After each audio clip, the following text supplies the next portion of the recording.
When my son abandoned me at Riverside Central Station with nothing but a broken phone and $12 in my wallet, he had no idea I was about to make a call that would derail his entire financial future. The metal bench was freezing against my spine, and the fluorescent lights buzzed overhead like angry wasps as I watched the last train to Maplewood disappear into the November darkness, taking with it my only way home. Before we jump back in, tell us where you're tuning in from, and if this story touches you, make sure you're subscribed, because tomorrow, I've saved something extra special for you. My name is Margaret Whitfield, though most people call me Maggie, and at 71 years old, I never imagined I'd find myself stranded in downtown Riverside at 11:30 p.m. on a Tuesday night. The station was nearly empty except for a few late-shift workers and a security guard making his rounds. My arthritic hands trembled as I clutched my small purse, not from the cold seeping through my thin wool coat, but from the sheer disbelief of what my own flesh and blood had just done to me. Just 3 hours earlier, I'd been sitting in my son Marcus's pristine suburban home in Oakdale Heights, sharing what I thought was a pleasant dinner with him and his wife, Vanessa. Marcus had insisted on driving me to catch the 10:15 train back to my apartment in downtown Riverside, just as he'd done dozens of times before. But tonight was different. Tonight, Marcus Whitfield had shown me exactly what kind of man he'd become. And it wasn't the loving son I'd raised as a single mother for 26 years. The evening had started innocently enough. Marcus had called me that morning, his voice carrying that particular tone he used when he wanted something. "Mom, why don't you come over for dinner tonight? Vanessa's making that pot roast you love, and we need to talk about some things." The phrase, "need to talk," should have been my first warning. In my experience, nothing good ever came after those 4 words. I'd taken the 6 p.m. train from Riverside Central to Oakdale Heights, carrying a small bouquet of chrysanthemums from my garden, and a homemade apple crumble that had filled my tiny kitchen with the scent of cinnamon and brown sugar all afternoon. Marcus met me at Oakdale Station with his usual perfunctory hug, though I noticed he seemed distracted, checking his expensive watch repeatedly as we walked to his silver BMW. The drive to his house was filled with surface-level conversation about the weather and Vanessa's recent promotion at the marketing firm where she worked. But I could sense an undercurrent of tension, the way Marcus kept glancing at me in the rearview mirror when he thought I wasn't looking. His jaw was set in that stubborn line I remembered from his teenage years, and his knuckles were white against the steering wheel. Marcus and Vanessa lived in a beautiful colonial home in one of Oakdale Heights' most exclusive neighborhoods. The kind of house that screamed success and stability, with its manicured lawn and 3-car garage. But as we pulled into the circular driveway, I noticed several things that struck me as odd. The landscaping, which had always been immaculate, looked slightly overgrown. The luxury cars that usually filled their driveway were missing, replaced by a single modest sedan I didn't recognize. Vanessa greeted me at the door with her typical air of barely concealed impatience. She was a striking woman in her early 30s, with perfectly styled blonde hair and clothes that cost more than most people's monthly rent. But tonight, there was something brittle about her smile, and I caught her exchanging meaningful glances with Marcus when she thought I wasn't paying attention. Dinner conversation was strained and artificial, punctuated by long silences that felt heavy with unspoken tension. Marcus complained about his law firm's recent downsizing, though he'd never mentioned any job insecurity during our weekly phone calls. Vanessa made pointed comments about the cost of maintaining their lifestyle, the expense of their country club membership, and their upcoming mortgage payment that was apparently causing them stress. I listened to their complaints with growing unease, remembering the modest apartment where I'd raised Marcus after his father died when he was 8 years old. We'd never had much money, but we'd never lacked for love or security either. I'd worked 2 jobs to put Marcus through law school, sacrificing my own comfort to ensure he had every opportunity I'd never been given. And now he sat in his expensive dining room, wearing a suit that cost more than I spent on groceries in 3 months, complaining about financial pressures. As the evening progressed, the conversation took an increasingly pointed turn toward my living situation. Marcus began questioning my ability to maintain my independence, suggesting that my small downtown apartment wasn't safe for a woman my age. Vanessa chimed in with concerns about my health, my finances, and my supposed inability to make sound decisions about my future. "Mom, we've been talking, and we think it's time to have a serious conversation about your long-term care," Marcus said as Vanessa cleared the dinner plates. His tone was patient but condescending, the way someone might speak to a confused child. "You're not getting any younger, and that neighborhood you live in is becoming more dangerous every year." I felt my spine stiffen at the implication that I was somehow incapable of taking care of myself. At 71, I was in excellent health, mentally sharp, and perfectly capable of managing my own affairs. But Marcus continued as if my opinion on the matter was irrelevant. "Vanessa and I have been looking into some very nice assisted living facilities in Oakdale Heights. Places where you'd be safe and well cared for, and we could visit you regularly. His smile was patronizing, as if he was offering me some wonderful gift instead of suggesting I surrender my independence. The conversation that followed revealed the true purpose of the evening's invitation. Marcus and Vanessa had clearly rehearsed their pitch, tag-teaming their arguments about why I should sell my apartment, liquidate my modest savings, and essentially turn over control of my life to them. They painted a picture of my future that involved me living in an expensive care facility while they managed my finances, for my own protection.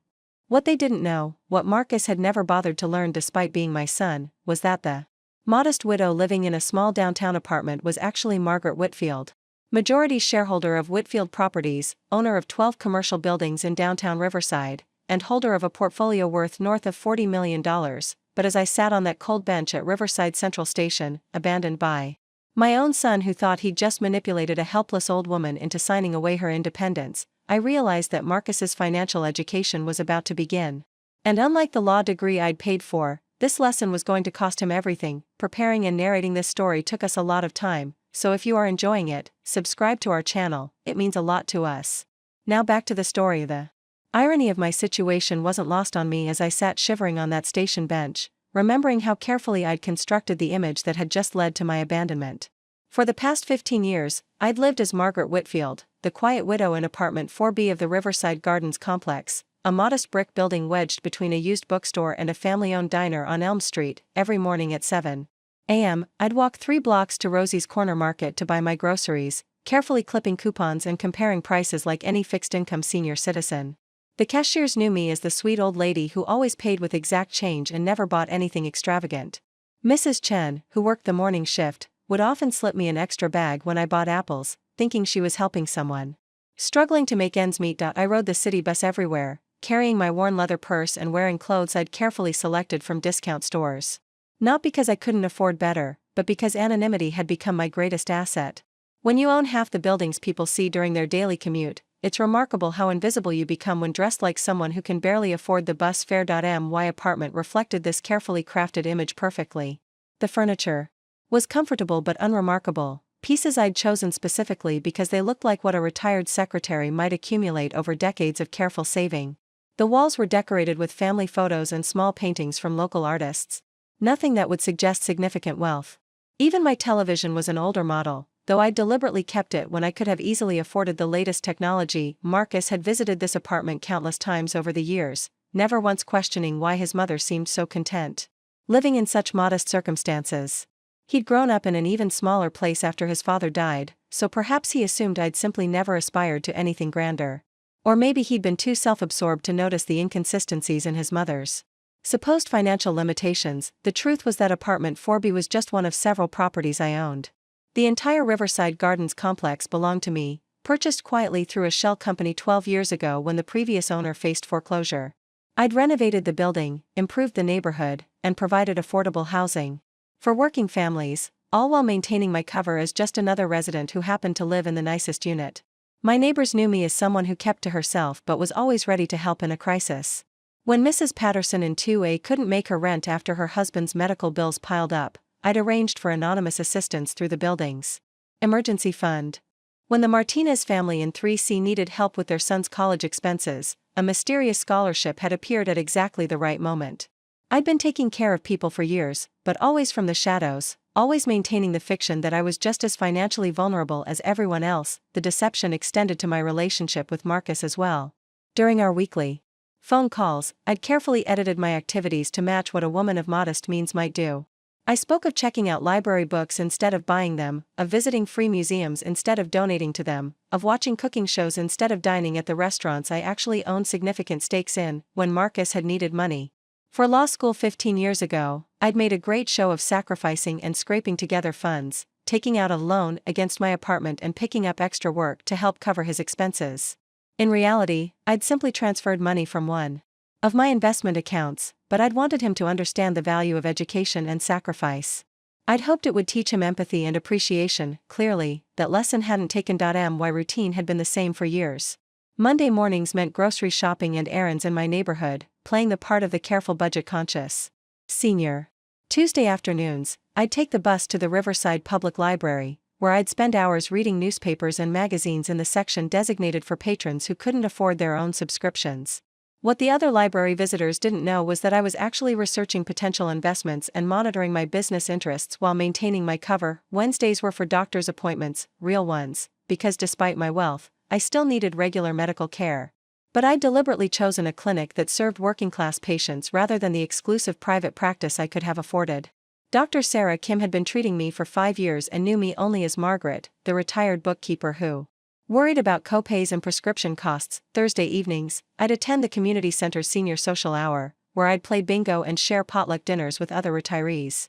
These weren't people I was studying or manipulating, they were genuine friends who'd accepted me as one of their own. Mary Louise Henderson, who lived on Social Security and food stamps, had become like a sister to me. She had no idea that the woman she'd been teaching to crochet owned the building where the community center was housed. Friday mornings were reserved for volunteering at the Riverside Food Bank, where I'd help sort donations and pack boxes for families in need. The irony wasn't lost on me that I was serving people who might have been living in my properties, people whose circumstances I could have dramatically improved with a single phone call. But anonymous charity work allowed me to help while maintaining my carefully constructed identity. My relationship with Marcus had followed a predictable pattern over the years. He'd call every Sunday evening, usually while he was driving home from the country club or returning from some expensive weekend getaway with Vanessa. He'd ask polite questions about my health and my week, but I could always hear the distraction in his voice, the way he was mentally calculating how quickly he could end the conversation and return to his own concerns. When he visited, which happened perhaps once a month, he'd arrive in his expensive car and expensive clothes, but he'd never seemed to notice the disconnect between his obvious wealth and his mother's supposed poverty. He'd sit in my modest living room, accepting the coffee I served in mismatched cups, and talk about his cases, his house, his vacations, his problems. Always his problems. Never once had he asked if I needed anything. Never once had he offered to help with expenses or suggested I might want to live somewhere nicer.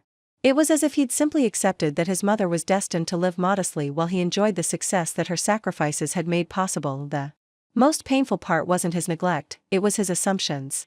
Marcus had grown comfortable with the idea that I was exactly what I appeared to be, a woman of limited means who was grateful for his occasional visits and small gestures of attention.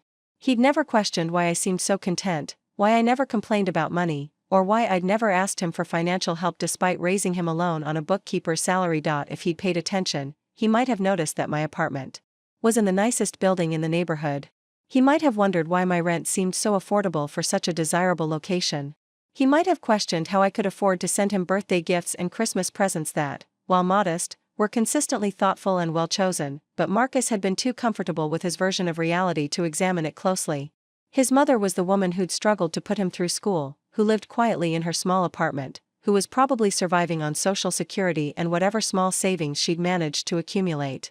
She was grateful for his success and proud of his achievements, but she wasn't someone whose opinions or resources mattered in his adult life. That assumption had shaped every interaction we'd had for years, culminating in tonight's dinner conversation about my supposed need for protection and guidance in managing my affairs. Marcus had convinced himself that his aging mother was becoming a burden who needed to be managed, rather than recognizing that the woman who'd raised him might have her own strength and resources. As I sat on that cold bench, I realized that my carefully maintained anonymity had created an unexpected vulnerability. By succeeding so completely in appearing powerless, I'd given my own son permission to treat me as if I actually was powerless. And tonight, he'd shown me exactly what he thought of powerless people. It was time to correct that misunderstanding. The first real glimpse of Marcus's true nature had emerged during dessert, when Vanessa excused herself to take what she claimed was an urgent work call. Left alone with me at their polished mahogany dining table, Marcus's carefully maintained facade of filial concern began to crack like expensive veneer under pressure. "Mom, I need you to understand something," he said, his voice taking on the patronizing tone I remembered from his teenage years when he'd lecture me about my outdated parenting methods. "Vanessa and I have been doing some research about elder care, and the statistics are frankly terrifying." He pulled out his phone and began scrolling through what appeared to be a prepared presentation, complete with charts and graphs about cognitive decline, financial exploitation, and the dangers faced by elderly people living alone. The clinical way he discussed my supposed vulnerabilities felt like being dissected by a surgeon who'd forgotten I was still conscious. According to the National Institute on Aging, people over 70 are prime targets for financial scams, Marcus continued, his lawyer's training evident in the way he cited sources and built his argument. Elder fraud costs seniors billions of dollars annually, and the victims are often too embarrassed to report the crimes or too confused to understand they've been targeted. I sipped my coffee from their expensive china, noting how he'd positioned me as a potential victim without once considering that I might be capable of protecting myself. That's certainly concerning, I said carefully, but I've never had any problems with scams or fraud. Marcus's smile was the kind he probably used with difficult clients, patient but condescending. That's exactly what makes you vulnerable, Mom. Scammers target people who think they're too smart to be fooled. They look for seniors who live alone, who have modest savings, who might be lonely or isolated. You check every box on their target list. The irony was staggering. Here was my son, building a case for why I needed protection from financial predators, while simultaneously positioning himself to become exactly the kind of person he was warning me about. But he was so convinced of his own righteousness, so certain that his concern was genuine, that he couldn't see the contradiction. Beyond that, he continued, there's the simple reality of aging.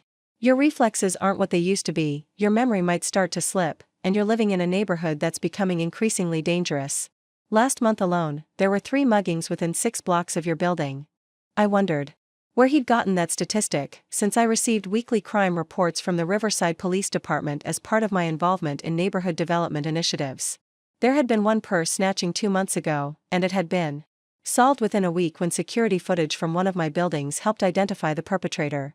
But Marcus was building a narrative, and inconvenient facts weren't going to derail his momentum. Vanessa returned from her phone call with perfect timing, sliding back into her chair with the kind of coordinated precision that suggested this entire conversation had been choreographed. Sorry about that, she said, though her expression suggested anything but regret. Crisis at work. What did I miss?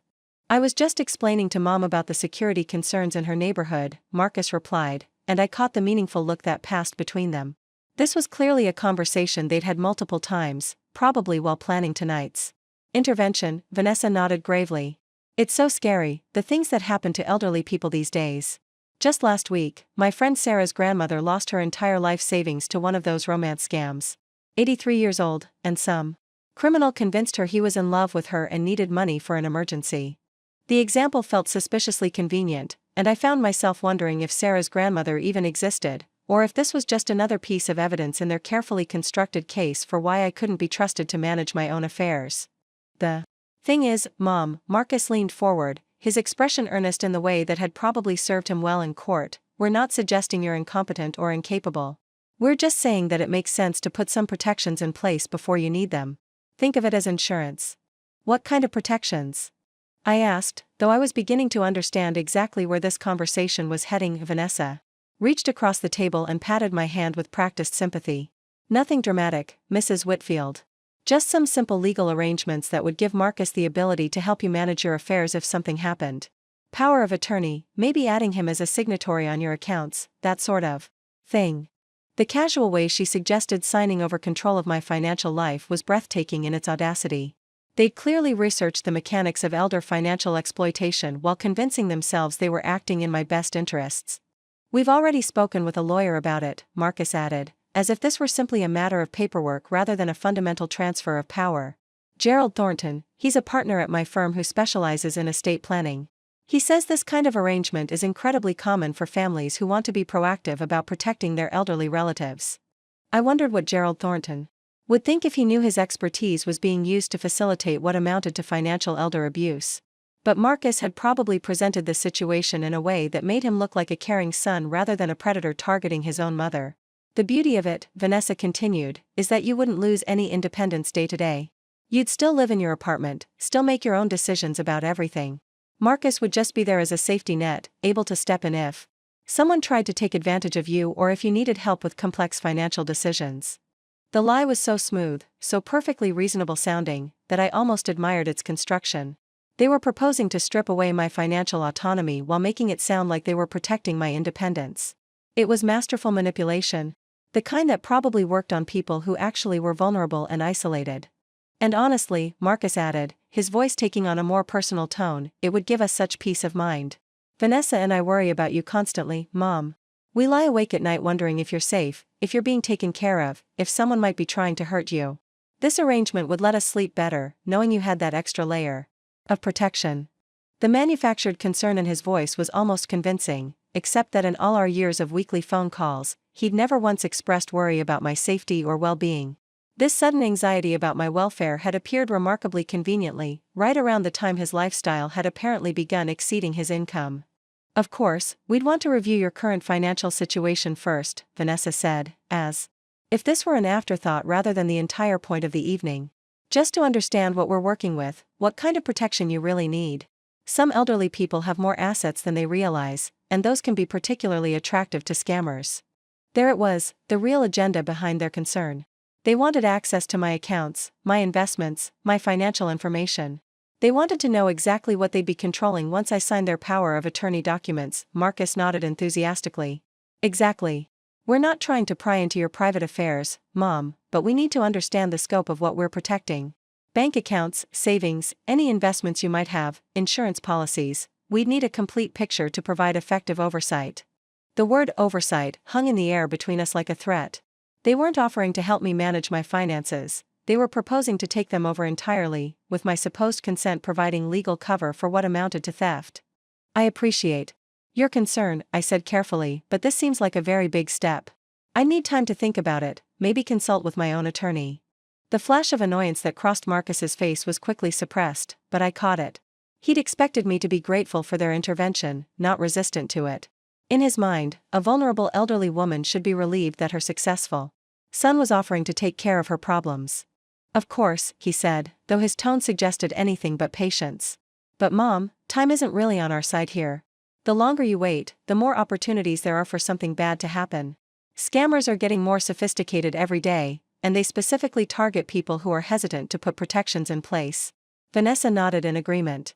Plus, Marcus's friend Gerald is offering to handle the paperwork at a significant discount because you're family. If we wait too long, he might not be able to extend that same courtesy. The artificial urgency was another classic manipulation tactic, designed to pressure me into making a decision before I had time to think clearly or seek outside advice. They wanted me to act on emotion rather than logic, to accept their help out of fear rather than genuine need.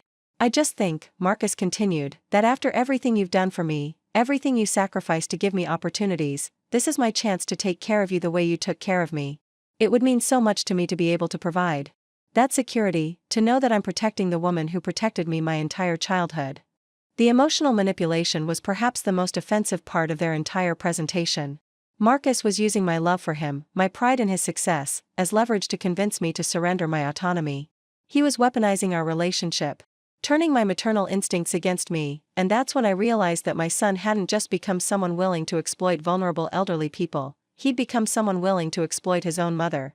The boy I'd raised, the man I'd sacrificed everything to educate and support, had grown into exactly the kind of predator he was claiming to protect me from. It was time for his education to begin. The evening took a decidedly darker turn when Marcus suggested we move to his study to discuss the practical details of their proposed arrangement. The room was a shrine to his legal career, lined with law books, framed diplomas, and photographs of him shaking hands with judges and politicians. Behind his mahogany desk hung his law degree from Columbia University, the degree I'd worked 70-hour weeks to help pay for. Mom, I want you to see something, Marcus said, pulling a thick folder from his desk drawer. Gerald Thornton prepared some preliminary paperwork based on our conversation about your situation. Nothing binding. Of course, just draft documents so you can see how straightforward this process really is. The fact that they'd already prepared legal documents before even discussing the arrangement with me should have been shocking, but by this point in the evening, nothing about their calculated approach surprised me. They'd been planning this intervention for weeks, possibly months, treating me like a target rather than a family member. Vanessa settled into the leather chair beside me, positioning herself close enough to read over my shoulder as Marcus spread the documents across his desk. The power of attorney is really quite simple, she said, her voice taking on the patient tone of someone explaining basic concepts to a child. It just gives Marcus the legal authority to act on your behalf in financial matters if you're unable to do so yourself. Marcus nodded, slipping into his professional lawyer mode. The beauty of this particular document is its flexibility. It can be activated immediately, providing protection right away, or it can remain dormant until circumstances require its use. Think of it as a safety valve that's always there when you need it. I scanned the first page of the power of attorney document, noting language that was far broader than Marcus was describing. This wasn't a limited arrangement that would activate only in emergencies, it was a comprehensive transfer of financial authority that would give him immediate control over every aspect of my economic life. This section here, Marcus pointed to a paragraph dense with legal terminology, allows me to access your bank accounts, investment portfolios, and other financial assets for the purpose of management and protection. It's standard language that ensures I can act quickly if someone tries to defraud you or if you need assistance with complex financial decisions. What he didn't mention was that the same language would also allow him to drain my accounts, liquidate my investments, and transfer my assets to himself without my knowledge or consent. The document was essentially a blank check with my financial life as collateral. And this part, Vanessa added, leaning forward to indicate another section, gives Marcus the authority to make decisions about your living arrangements if your current situation becomes unsafe or inappropriate. So if your neighborhood gets worse, or if your health declines, he can move you to a safer environment without having to go through lengthy legal proceedings. The euphemistic language couldn't disguise what they were really proposing. They wanted the legal right to force me out of my home and into whatever living arrangement they deemed suitable, which would undoubtedly be the expensive assisted living facility they'd mentioned earlier. Now, Mom, Marcus continued, his tone becoming more serious, I need to be completely honest with you about something. The reason we're pushing for this arrangement now, rather than waiting, is that we've become aware of some specific threats to your financial security. He paused dramatically, allowing the weight of his words to settle before continuing. I've been doing some research into your neighborhood, and what I've discovered is frankly terrifying. There's an organized group of criminals who specifically target elderly residents in your area. They study their victims for months, learning their routines, identifying their vulnerabilities, and then strike when the person is most isolated and defenseless. The lie was so elaborate, so specific in its details, that I found myself almost impressed by his creativity. He was manufacturing an immediate threat to justify the urgency of their financial power grab, creating a crisis that only his intervention could solve. Vanessa nodded gravely. Marcus has contacts in law enforcement who've briefed him on the situation. Apparently, these criminals are incredibly sophisticated. They don't just steal purses or break into apartments, they systematically destroy their victims' entire financial lives. The pattern is always the same, Marcus continued, his voice carrying the authority of someone reciting established facts rather than invented fiction. They start by gaining the victim's trust, often posing as helpful neighbors or service providers. Then they gradually gather information about bank accounts, investment portfolios, and other assets. Finally, they strike all at once, emptying accounts and disappearing before the victim even realizes what's happened. I wondered if Marcus understood the irony of his warning. He was describing exactly the kind of predatory behavior he and Vanessa were demonstrating, projecting their own criminal intentions onto imaginary threats. According to Marcus's police contacts, Vanessa added, they've identified at least 3 elderly residents in your immediate area who've been targeted for surveillance. The criminals have been photographing these people, following their daily routines, and gathering intelligence about their financial situations. They haven't been able to make arrests yet because the criminals are careful not to commit any actual crimes during the surveillance phase, Marcus explained. But the police are certain that attacks are imminent, possibly within the next few weeks. The manufactured urgency was reaching fever pitch now, with Marcus and Vanessa tag-teaming their fictional crisis to pressure me into immediate action.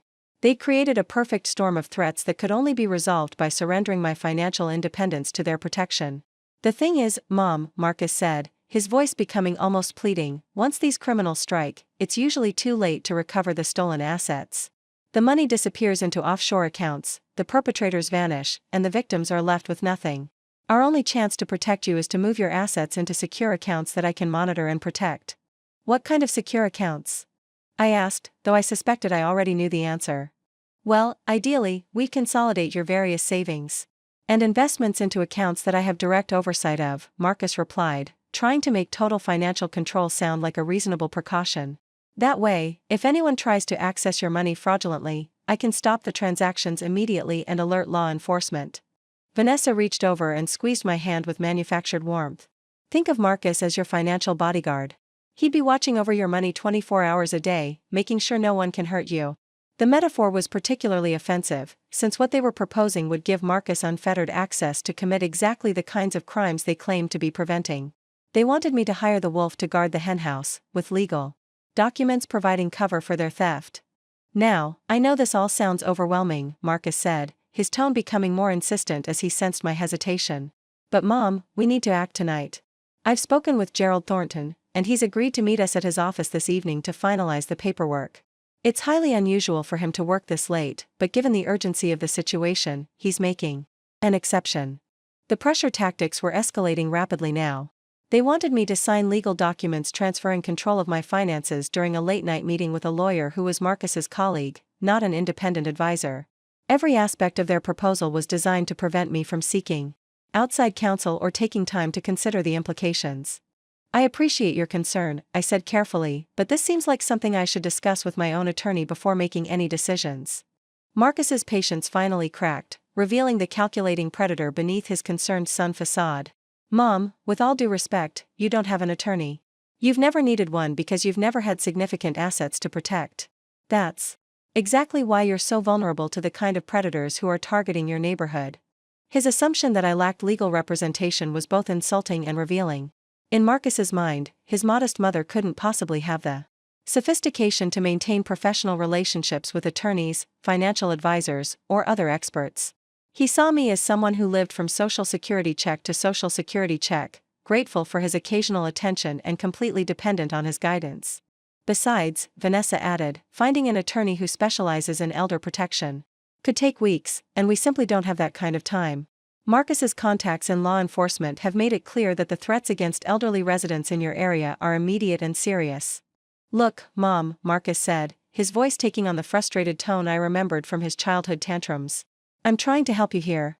I'm offering to protect you from criminals who want to steal everything you've worked for your entire life. But I can't force you to accept that protection. He paused, letting the implied threat hang in the air before continuing. If you choose not to take advantage of this opportunity, if you decide you'd rather handle these threats on your own, then that's your decision. But don't come crying to me when you're sitting in some rundown nursing home because criminals have stolen your life savings. The mask had slipped completely now, revealing the entitled, manipulative man my son had become.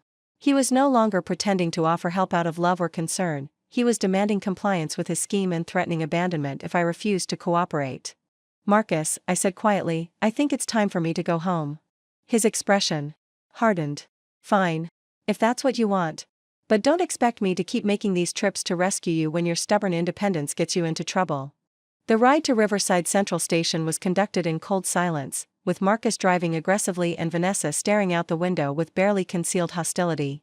They played their hand completely, revealing themselves as the exact kind of predators they claimed to be protecting me from, and now they were angry that their manipulation had failed. When we reached the station, Marcus didn't even bother to park.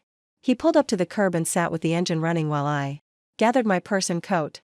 Mom, he said as I opened the car door, I want you to think very carefully about what you're giving up here. This might be your last chance to protect yourself before it's too late. I stepped out of his expensive car and watched him drive away, without a backward glance, leaving me stranded at a train station with the last train long departed. In that moment, I realized that my son hadn't just tried to steal my money, he'd revealed that he saw me as nothing more than an obstacle to his own financial security. It was time to show him exactly what kind of obstacle he'd chosen to challenge. The fluorescent lights of Riverside Central Station hummed overhead like dying insects as I sat on that unforgiving metal bench, my breath creating small clouds in the November air.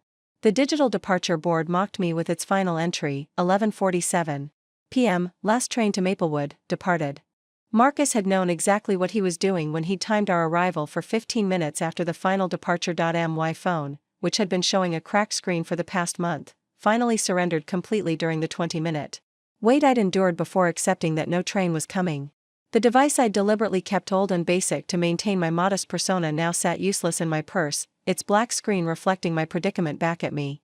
Without it, I had no way to call a taxi, contact emergency services, or reach anyone who might help me navigate this deliberately orchestrated crisis. The station's waiting area, designed for commuters during business hours, offered no comfort for someone facing an unexpected overnight stay. The metal benches were positioned under harsh lighting that made sleep impossible, and the November wind whistled through gaps in the building's aging infrastructure. I pulled my thin wool coat tighter around my shoulders, realizing that Marcus had probably counted on the discomfort to soften my resistance to his financial demands. A security guard appeared around 12:30 a.m., making his rounds with the weary efficiency of someone accustomed to finding stranded passengers. He was younger than Marcus, probably in his early 30s, with kind eyes that reminded me of the grandson I'd never had. "Ma'am, you okay?" he asked, his voice carrying genuine concern rather than the practiced sympathy I'd heard from Marcus. And Vanessa earlier. Station's been closed to passengers for over an hour. You waiting for someone to pick you up? The kindness in his question nearly broke my composure. After an evening of calculated manipulation and manufactured concern, encountering authentic human decency felt like finding water in a desert. I'm afraid I missed the last train to Maplewood, I said, surprised by how steady my voice sounded despite the turmoil churning in my chest. My son was supposed to get me here on time, but there was a miscommunication about the schedule. The guard's expression immediately shifted to understanding mixed with anger. He'd clearly seen this scenario before, elderly people abandoned by family members who couldn't be bothered with basic courtesy or responsibility. Jesus, I'm sorry, he said, running a hand through his hair. That happens more than you'd think. Some people treat their parents like they're disposable once they get inconvenient. His words hit closer to home than he could have realized. That was exactly what Marcus had done, treated me like a disposable inconvenience who could be manipulated, threatened, and ultimately abandoned when I failed to comply with his demands. Do you have someone you can call? The guard asked, pulling out his own phone. I can't let you stay here overnight for liability reasons, but I'd be happy to help you contact family or friends. I almost laughed at the irony. The only family member whose number I knew by heart was Marcus, and calling him would be admitting defeat in a game where surrender meant financial servitude. My neighbors at Riverside Gardens were genuine friends, but none of them had cars or the means to rescue a stranded elderly woman at nearly 1 a.m. That's very kind of you, I said, but I'm afraid there's no one I can call at this hour. My son seems to be unavailable, and I don't want to burden my neighbors with an emergency ride across the city. The guard studied me with the practiced eye of someone who'd learned to read people during night shifts filled with various urban emergencies. Look, I probably shouldn't offer this, but there's a 24-hour diner about 6 blocks north of here. It's not the Ritz, but it's warm, safe, and the coffee's decent. Owner's a good guy who won't hassle you for nursing a cup until morning. 6 blocks through downtown Riverside at nearly 1 a.m., with my arthritis and a purse containing only $12 in cash. The walk itself would be challenging, but the larger issue was that accepting this suggestion meant acknowledging the full scope of my son's cruelty.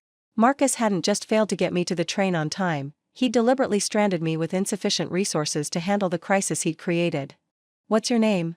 I asked the guard, genuinely curious about someone showing me more consideration in 5 minutes than my own son had demonstrated all evening. Tommy Rodriguez, he said with a slight smile. Been working security here for 3 years. Started right after I got out of the army. Thank you, Tommy. You've been more helpful tonight than you could possibly know. As I gathered my purse and prepared to begin what would likely be a painful walk to an all-night diner, something crystallized in my mind about the choice I was facing. I could accept this situation, let Marcus's abandonment achieve its intended purpose of demonstrating my vulnerability and dependence. I could call him tomorrow, grateful and chastened, ready to sign whatever documents would restore his protection and support. Or I could recognize this moment for what it really was, my son revealing his true character with such clarity that denial was no longer possible. Marcus had calculated this evening's events with the precision of a predator. The dinner conversation had been scripted, the legal documents prepared in advance, the timeline managed to create maximum pressure for immediate compliance.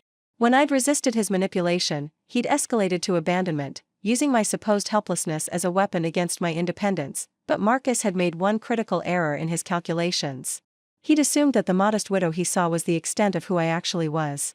He'd never considered that someone living in apparent financial limitation might have made that choice deliberately, or that the vulnerability he was exploiting might be carefully constructed rather than genuinely involuntary. The walk to the diner took nearly 20 minutes, with my arthritic joints protesting every step on the uneven sidewalks. Downtown Riverside at 1 a.m. was largely deserted, with only occasional late-shift workers and night owls providing any sense of human presence. The diner, when I finally reached it, was exactly as Tommy had described, clean, warm, and welcoming in the way that only 24-hour establishments serving working people can be. The waitress, a woman perhaps 10 years younger than me with tired eyes and a genuine smile, seated me in a corner booth without question or judgment. Coffee, hon? She asked, already reaching for the pot. Please, I said, realizing I hadn't eaten anything since Marcus's elaborate dinner theater hours earlier. And maybe some toast, if that's not too much trouble. No trouble at all. You look like you've had a long night. As I sat in that diner booth, nursing coffee that was indeed decent and eating toast that tasted better than anything served at Marcus's expensive table, I began to understand the full scope of what my son had attempted. This wasn't just financial manipulation, it was psychological warfare designed to break down my sense of independence and self-worth. Marcus had probably expected me to spend this night in panicked helplessness, desperately calling him for rescue. And finally accepting his terms out of gratitude and relief. He'd created a crisis specifically designed to demonstrate my need for his protection, then positioned himself as the only solution to the problem he'd manufactured. The cruelty of it was breathtaking, but so was the stupidity. Marcus had revealed his hand completely, showing me exactly what kind of man he'd become and what I could expect from any future relationship with him. He demonstrated that he saw me not as his mother, but as a resource to be exploited when convenient and discarded when problematic, but most importantly, he'd made the mistake of assuming that apparent powerlessness indicated actual helplessness. Marcus had spent the evening trying to convince me that I needed his protection from financial predators, never realizing that he was staring at someone who could buy and sell his entire law firm without feeling the financial impact. As dawn began to lighten the windows of the diner, I made a decision that would reshape both our lives permanently. Marcus wanted to play games with family finances, treating his mother like a mark in some elaborate confidence scheme. He'd abandoned me at a train station thinking he'd demonstrated his power over my circumstances. Instead, he just declared war on someone with resources he couldn't imagine and a motivation for justice that his greed had made absolute. My son had wanted to steal what he thought was my modest life savings to solve his financial problems. He was about to discover that some lessons are more expensive than others, and that underestimating your opponent can cost everything you think you're entitled to take. The waitress refilled my coffee cup as the morning shift began arriving for work. Feeling better, hon? She asked with genuine warmth. I smiled, feeling truly calm for the first time since Marcus had picked me up for dinner. Much better, thank you. I think I'm ready to go home now. What I didn't tell her was that going home meant beginning a process that would teach my son the most important lesson of his adult life, that some mothers protect their children by giving them everything they want, while others protect them by ensuring they face the consequences of what they've chosen to become. Marcus had made his choice. Now it was time for him to live with the results. The taxi ride back to Riverside Gardens at 6:30 a.m. cost me $8 of my remaining $12, leaving me with just enough change to tip the driver who'd responded to the diner's call without question. As we pulled up to my modest brick building, I caught the driver glancing at me in his rearview mirror with the kind of sympathy reserved for elderly people who clearly couldn't afford the fare they were paying. "You sure this is the right address, lady?" he asked, eyeing the neighborhood with the wariness of someone who'd probably driven more affluent passengers to more prestigious locations. "Building looks kind of rundown for someone your age to be living alone." I almost smiled at his concern, another example of genuine human kindness that stood in stark contrast to my son's calculated manipulation. "This is perfect, thank you. I've lived here for 15 years, and it's exactly where I belong." The morning air was crisp and clean as I climbed the 3 steps to the front entrance of Riverside Gardens, my keys ready before I reached the door. Mrs. Patterson from 2A was checking her mailbox in the lobby, dressed for her early shift at the hospital where she worked as a cleaning supervisor. "Margaret, you're up early this morning," she said with genuine warmth, though I caught her noting my rumpled appearance and the fact that I was carrying the same small purse I'd had when she'd seen me leaving for dinner the previous evening. "Everything all right, honey?" "Just got back from visiting Marcus," I said, which was technically true even if it omitted several crucial details. "You know how these family dinners can run late." Mrs. Patterson nodded knowingly. "My daughter's the same way. Always wants to talk until all hours, then acts surprised when I can barely keep my eyes open." She paused, studying my face with the intuitive concern of someone who'd raised 3 children and recognized distress even when it was carefully concealed. "You look tired, though. Hope everything's okay with your boy." The kindness in her voice nearly undid my composure. Here was a woman who worked 2 jobs to support her disabled husband, someone who struggled to make rent each month despite her tireless efforts, showing me more genuine concern than my financially successful son had demonstrated in years. "Marcus is exactly who he's chosen to be," I said carefully. "And now I need to decide how to respond to that choice." After Mrs. Patterson left for work, I climbed the stairs to apartment 4B, each step feeling heavier than usual despite my growing sense of purpose. The familiar space welcomed me with its comfortable furniture and carefully maintained appearance, but everything looked different now. The modest apartment that had been my refuge for 15 years suddenly felt like a costume I'd worn so long I'd almost forgotten the person underneath. I made a pot of strong coffee and settled at my small kitchen table with a legal pad and pen, beginning to organize thoughts that had been crystallizing during the long night at the diner. Marcus had revealed his true nature so completely that denial was no longer possible, but more importantly, he'd made strategic errors that gave me significant advantages in any conflict that might follow. First, he'd documented his intentions through his colleague Gerald Thornton, creating a paper trail of his attempted financial manipulation.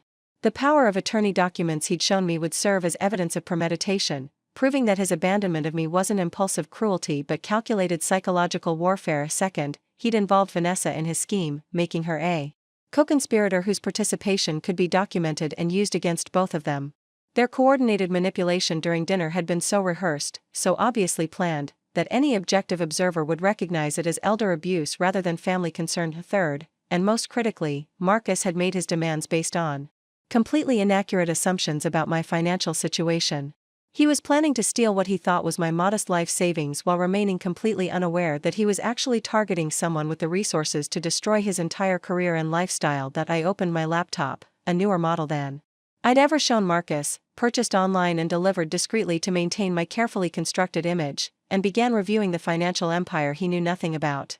Whitfield Properties owned 12 commercial buildings in downtown Riverside, including the office complex where his law firm rented space. The irony wasn't lost on me that Marcus had been paying rent to his own mother for the past 3 years. Without realizing it, beyond real estate, my investment portfolio included substantial holdings in technology companies, municipal bonds, and blue-chip stocks that generated monthly income exceeding what most people earned annually. The modest Social Security checks that Marcus assumed were my primary income source were actually donated monthly to the Riverside Food Bank, where I volunteered without anyone knowing I was funding a significant portion of their operations. My phone rang at exactly 8 a.m., Marcus's name appearing on the caller ID with predictable punctuality. He was probably calling from his expensive car during his commute to work, ready to begin the next phase of his manipulation now that I'd had time to experience the consequences of refusing his protection. "Good morning, Marcus," I said, keeping my voice carefully neutral. "Mom, thank God you're okay," he said, his tone carrying exactly the right mixture of relief and concern for someone who genuinely cared about my welfare rather than someone who deliberately created the crisis he was now pretending to worry about. "I've been up all night thinking about our conversation yesterday, and I realize I might have been too pushy about the legal arrangements." The performance was masterful, transforming his calculated abandonment into evidence of his thoughtful reconsideration. Marcus was positioning himself as the reasonable party who'd reflected on our disagreement and was now ready to compromise. "I should have been more patient with your concerns," he continued. "This is obviously a big decision, and you deserve time to think it through properly.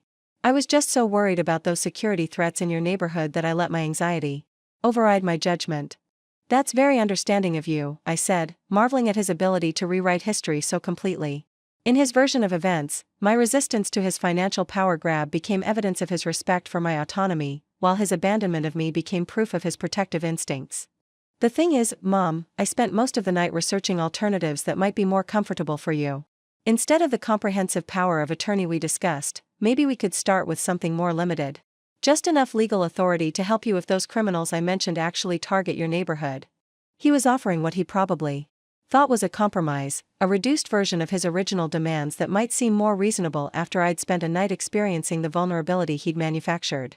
Marcus was betting that my night of discomfort had softened my resistance to his financial control. "What kind of limited arrangement?" I asked, genuinely curious about how he'd scale back his theft to make it more palatable. "Well, maybe just adding me as a co-signer on your main bank account, so I could monitor for suspicious activity and stop any fraudulent transactions immediately.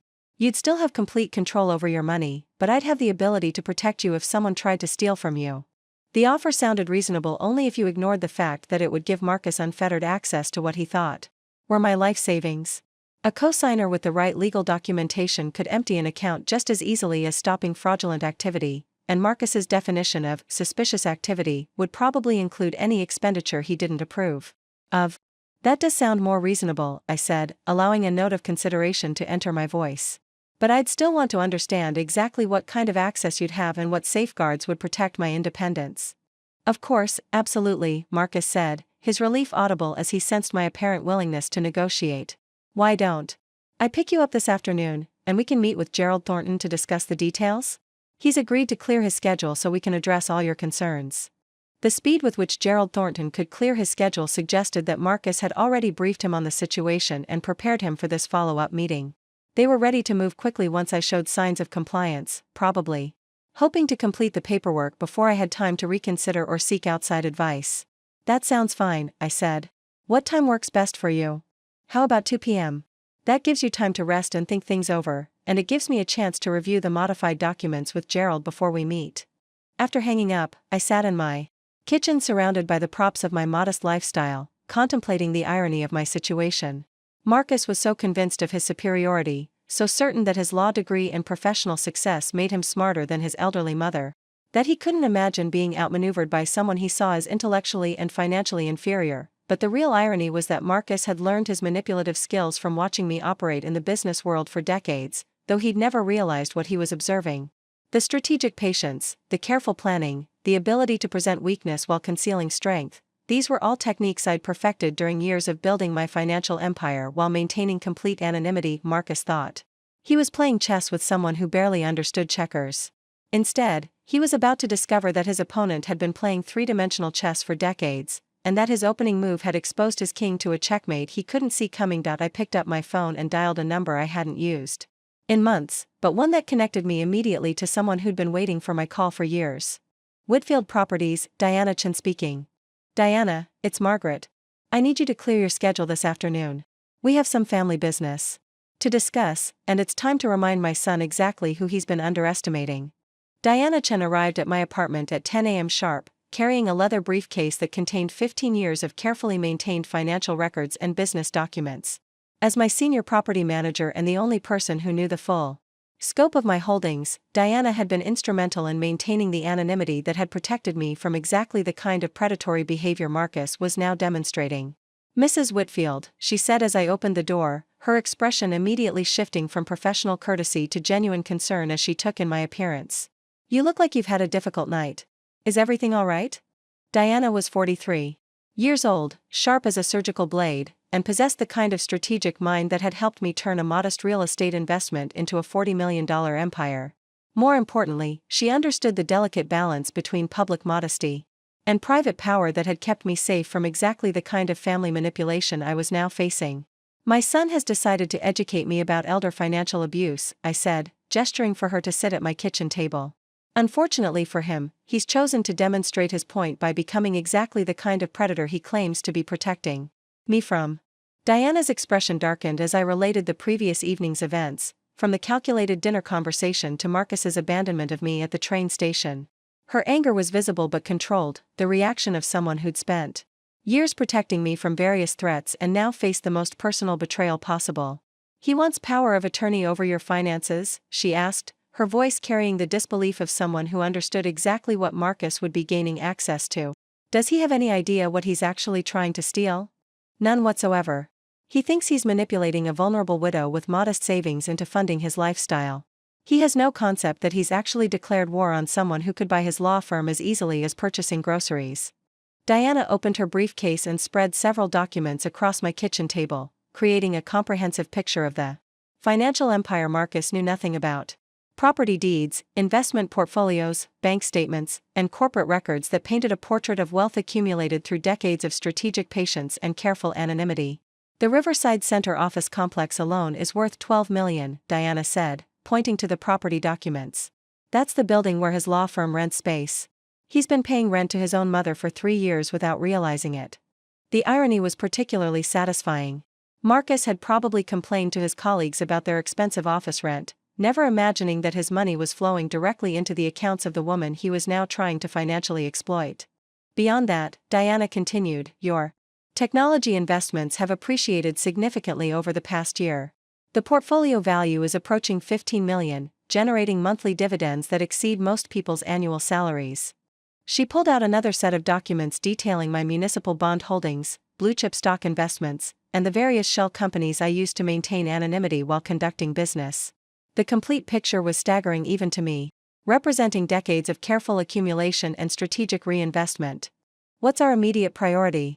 Diana asked, her tone shifting into the strategic planning mode that had served us well through various business challenges over the years. Marcus is expecting me to meet with him and his colleague this afternoon to sign modified power of attorney documents, I said. He thinks last night's abandonment has softened my resistance to his financial control. And what do you want to accomplish at this meeting? I considered the question carefully, weighing my options against the scope of Marcus's betrayal. My son had crossed lines that couldn't be uncrossed, demonstrating a willingness to exploit his own mother's supposed vulnerability for financial gain. But more than that, he'd shown a fundamental contempt for my autonomy and intelligence that revealed the kind of man he'd become. I want him to understand exactly who he's been underestimating, I said finally. But more importantly, I want to ensure he can never do this to anyone else. Marcus has obviously done this before. The level of planning and coordination with Vanessa suggests they've refined their approach through practice. Diana nodded grimly. What kind of investigation do you want me to initiate? Everything. I want to know about their real financial situation, their debts, their spending patterns, and any previous attempts at financial manipulation. I want to understand how desperate they actually are and what's driving this sudden interest in my supposed assets. I'll contact our private investigator immediately, Diana said, making notes on her tablet. Helen Morrison can have preliminary information by this afternoon and a comprehensive report within 48 hours. Helen Morrison was a former FBI financial crimes investigator who'd transitioned to private consulting after retirement. She specialized in exactly the kind of complex financial fraud that Marcus and Vanessa appeared to be attempting, and her discretion was absolute. I also want you to prepare a complete dossier on my holdings, I continued. Everything from property ownership to investment portfolios to the various charitable foundations I've established. Marcus wants to know about my financial situation? Let's give him exactly what he's asked for. Diana's smile was sharp with anticipation. How detailed do you want this disclosure to be? Comprehensive. I want him to understand not just how much he was trying to steal, but how completely he misunderstood the person he was targeting. What about legal protection? Do you want me to contact our attorneys about potential elder abuse charges? The question gave me pause. Part of me wanted to pursue criminal charges immediately, to see Marcus face the legal consequences of his attempted manipulation. But another part recognized that public legal proceedings would expose the very anonymity I'd spent decades protecting. Not yet, I said finally. Let's see how far Marcus is willing to escalate the situation before we involve law enforcement. But I do want our legal team on standby in case he becomes more aggressive when he realizes his manipulation has failed. Diana made additional notes before looking up with the kind of strategic gleam I'd seen whenever we faced particularly challenging business negotiations. What about Vanessa? She's clearly a co-conspirator in this scheme. I want everything on her as well. Employment history, credit reports, family background, previous relationships. If she's done this before, I want documentation. If she's the one driving Marcus's behavior, I want to understand her motivations. Consider it done. Helen can have background reports on both of them by tomorrow morning. We spent the next hour reviewing my various business interests and identifying potential leverage points that could be used if Marcus escalated his manipulation attempts. The scope of my holdings created numerous opportunities for strategic pressure, from employment situations to credit arrangements to professional relationships. That could be influenced if necessary. There's something else we should consider, Diana said as we finished reviewing the financial documents. Marcus obviously needs money urgently, or he wouldn't be taking such risks with family relationships. What if we offered him legitimate employment within one of your companies? The suggestion was strategically sound but emotionally complicated. Offering Marcus a job would potentially solve his financial problems while keeping him under observation, but it would also reward his attempted manipulation with exactly the kind of financial security he'd been trying to steal. Let's see what the investigation reveals about his situation before we consider that option, I said. If his financial problems are due to irresponsible spending or gambling, providing employment would just enable continued bad behavior. Understood. But if we do decide to make that offer, it would give you significant control over his circumstances while appearing generous rather than punitive. At 11:30, I called Marcus to confirm our afternoon meeting, maintaining the slightly defeated tone of someone who'd spent the night reconsidering her stubborn resistance to his helpful intervention. I've been thinking about what you said yesterday. I told him, allowing uncertainty to color my voice. Maybe I have been too independent for my own good. If there really are criminals targeting elderly people in my neighborhood, perhaps I do need someone watching out for my interests. Marcus's relief was audible. Mom, I'm so glad you're being reasonable about this. I know it's hard to admit you might need help, but accepting family support isn't a sign of weakness. The condescending tone that had once irritated me now seemed almost amusing. Marcus was so convinced of his intellectual superiority that he couldn't imagine being outmaneuvered by someone he saw as emotionally and financially vulnerable. I do have some questions about the details, I continued. Nothing that would prevent us from moving forward, but I'd like to understand exactly what kind of access you'd have to my accounts. Of course, absolutely. Gerald has prepared modified documents that address all your concerns while still providing the protection you need. We can review everything line by line this afternoon. After hanging up, I sat in my modest kitchen surrounded by evidence of the empire Marcus knew nothing about, contemplating the afternoon's meeting. My son was walking into a trap so comprehensive that he'd probably never fully understand how completely he'd been outmaneuvered, but more than strategic satisfaction, I felt a deep sadness about the necessity of what I was about to do. Marcus had forced this confrontation through his own greed and arrogance, but the son I'd raised and loved was about to discover that some lessons are more expensive than anything he'd ever imagined. Diana gathered her documents and prepared to leave, but paused at the door with a final question. Mrs. Whitfield, are you certain you want to proceed with this level of response? Once Marcus understands who he's been targeting, there's no going back to the relationship you had before. I looked around my carefully maintained apartment, thinking about the years of sacrifice and strategic patience that had built the resources now at my disposal. Diana, that relationship ended the moment my son abandoned me at a train station. Because I wouldn't surrender my financial independence to his control. What happens this afternoon is simply Marcus learning the cost of that decision. Helen Morrison called at exactly noon with preliminary findings that painted a picture of financial desperation far worse than I'd imagined. Her voice carried the clinical precision of someone who'd spent decades investigating white-collar crime, but I could hear underlying anger at what she'd discovered about my son's activities. Mrs. Whitfield, I need to tell you up front that what I've found in just 2 hours is deeply disturbing, Helen said without preamble. Your son and daughter-in-law are facing financial collapse on multiple fronts, and their response has been to systematically target vulnerable individuals for exploitation. I sat at my kitchen table with a notepad, preparing to document evidence that would fundamentally change my understanding of who Marcus had become. How bad is their situation? Credit card debt exceeding $80,000 across multiple accounts, most of which are in default or approaching default status. Their mortgage is 3 months behind, and the bank has initiated preliminary foreclosure proceedings. Marcus's law firm salary, which should be substantial, is being garnished for unpaid student loans that he apparently defaulted on 2 years ago.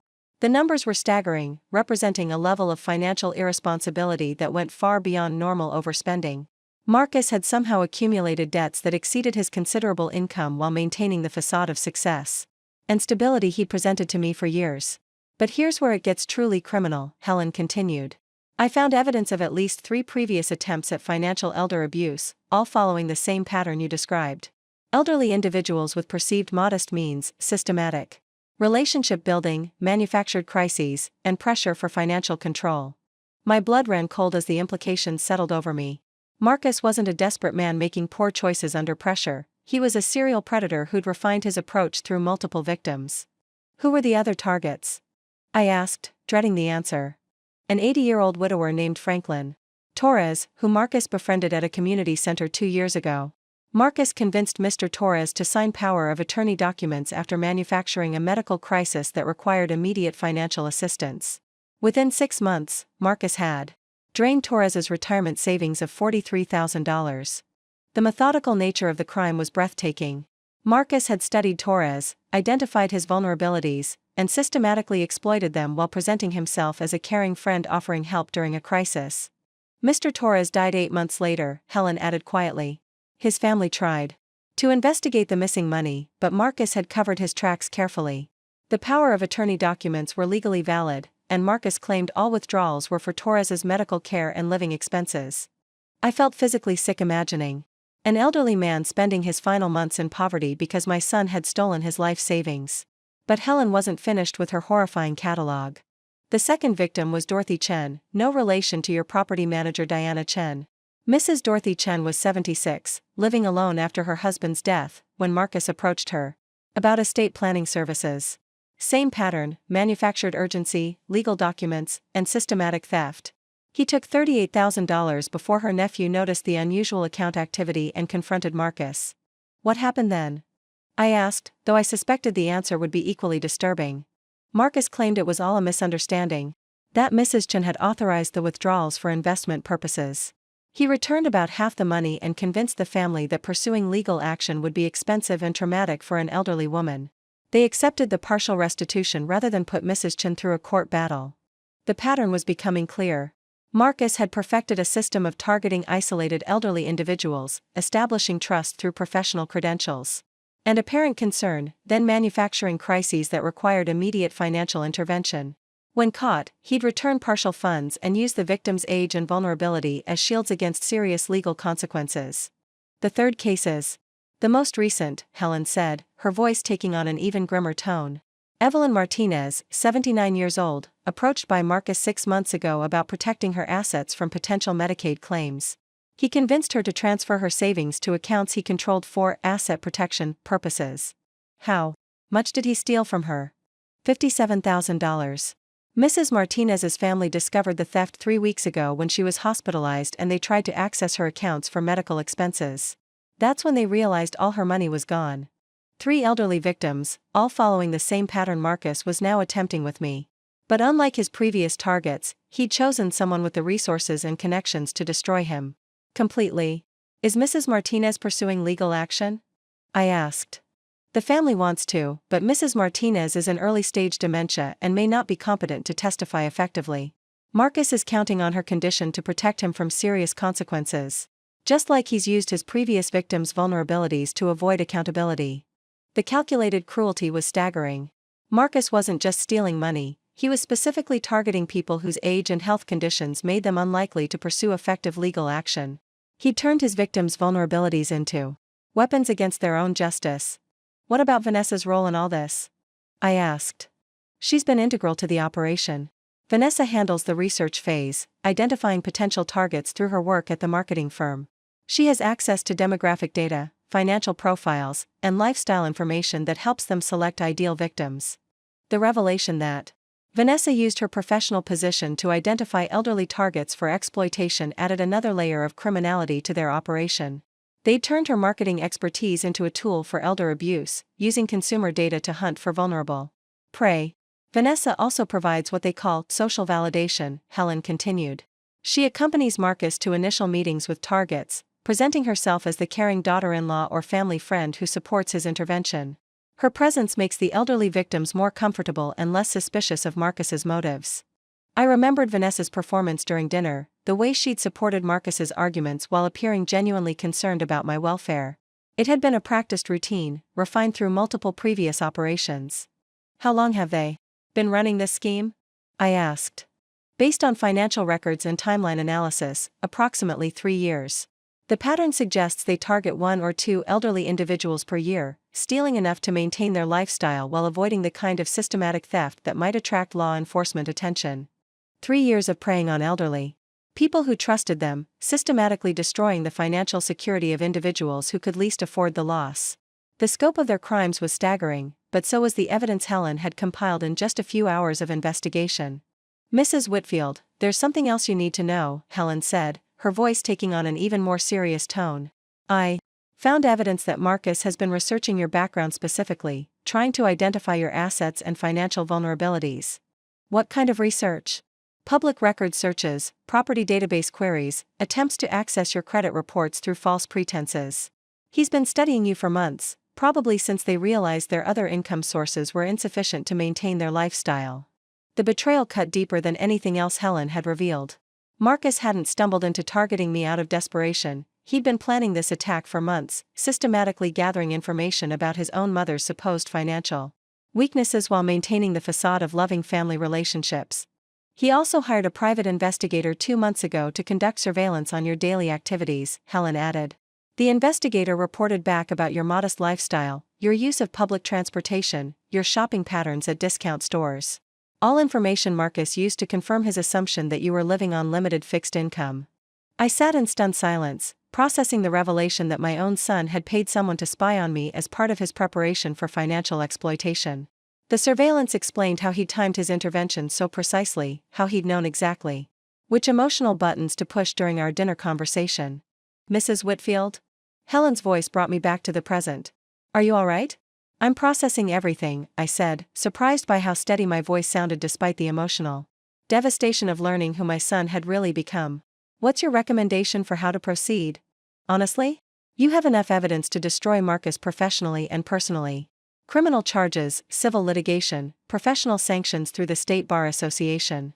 He's built his entire life on fraud and theft, and you have the resources to expose every aspect of his crimes. What about his other victims? Can they get justice? With your support and resources, absolutely. The evidence I've compiled could reopen all 3 previous cases and provide the documentation needed for successful prosecution. Marcus has been protected by his victims' vulnerabilities, but you could change that dynamic completely. As I hung up with Helen, I sat in my modest kitchen surrounded by the props of my carefully maintained anonymity, contemplating the full scope of what my son had become. Marcus wasn't just a desperate man making poor choices, he was a calculating predator who'd turned elder abuse into a systematic business model. The afternoon meeting with Marcus and Gerald Thornton suddenly took on entirely different significance. Instead of simply protecting myself from my son's manipulation, I was now positioned to deliver justice for multiple elderly victims who'd been robbed by someone they trusted. Marcus thought he was meeting with his latest target, a vulnerable elderly woman who'd been softened by a night of manufactured crisis. Instead, he was about to encounter someone with the evidence and resources to end his criminal career permanently. The education of Margaret Whitfield was about to begin, and the tuition was going to cost him everything he'd stolen from people who couldn't fight back. Marcus arrived at my apartment at exactly 2 p.m., his confident demeanor suggesting he believed last night's abandonment had achieved its intended purpose of breaking down my resistance. He wore his most expensive suit, carried his leather briefcase with practiced authority, and radiated the kind of professional competence that had probably reassured his previous victims about his trustworthiness. "Mom, you look so much better today," he said, leaning down to kiss my cheek with the same manufactured warmth I'd witnessed during his manipulation of other elderly targets. "I was worried about you all night. I hope you were able to get some rest after our conversation yesterday." The performance was flawless, transforming his calculated abandonment into evidence of his caring concern. Marcus had refined his approach. Through multiple victims, learning exactly how to present cruelty as protection and manipulation as love. "I did a lot of thinking," I said, playing my assigned role as the chastened elderly woman who'd reconsidered her stubborn independence. "Maybe you're right about me needing more security. The neighborhood did feel different walking home last night." Marcus's relief was immediate and visible. "I'm so glad you're being reasonable about this, Mom. Family has to look out for each other, especially when there are real threats to worry about." Vanessa arrived 15 minutes later, carrying a bouquet of flowers that probably cost more than my weekly grocery budget. Her smile was warm and sympathetic, the perfect performance of a caring daughter-in-law who'd spent the previous evening worrying about her husband's elderly mother. "Mrs. Whitfield, I brought you these to brighten up your day," she said, presenting the flowers with practiced grace. "Marcus was so concerned about you after your conversation yesterday. We both spent the night talking about how we could better support you while respecting your independence." The coordinated approach was remarkable in its sophistication. They'd clearly rehearsed this follow-up performance, with each of them playing specific roles designed to make me feel valued and protected rather than manipulated and threatened. "That's very thoughtful, Vanessa," I said, accepting the flowers with appropriate gratitude. "I appreciate both of you caring so much about my welfare." Gerald Thornton arrived precisely on schedule, a distinguished man in his 50s who radiated the kind of legal authority that probably intimidated most elderly clients into compliance. He carried a briefcase containing what I assumed were the modified power of attorney documents Marcus had promised, carefully crafted to seem more reasonable while achieving the same financial control. "Mrs. Whitfield, it's a pleasure to meet you," Gerald said, his handshake firm and his voice carrying the practiced warmth of someone accustomed to manipulating vulnerable clients. "Marcus has told me so much about you, and I'm honored to help protect your financial security during these uncertain times." The word "protect" was particularly offensive coming from someone who was facilitating systematic theft from elderly victims. Gerald was either complicit in Marcus's crimes or so willfully blind to obvious red flags that he deserved whatever professional consequences would follow. "I've prepared some modified documents based on Marcus's description of your concerns," Gerald continued, settling into my small living room with the confidence of someone who'd done this many times before. "These arrangements provide excellent protection while maintaining your day-to-day independence." He spread the documents across my coffee table with practiced efficiency, creating an impressive display of legal paperwork that would probably overwhelm most elderly people into signing without careful review.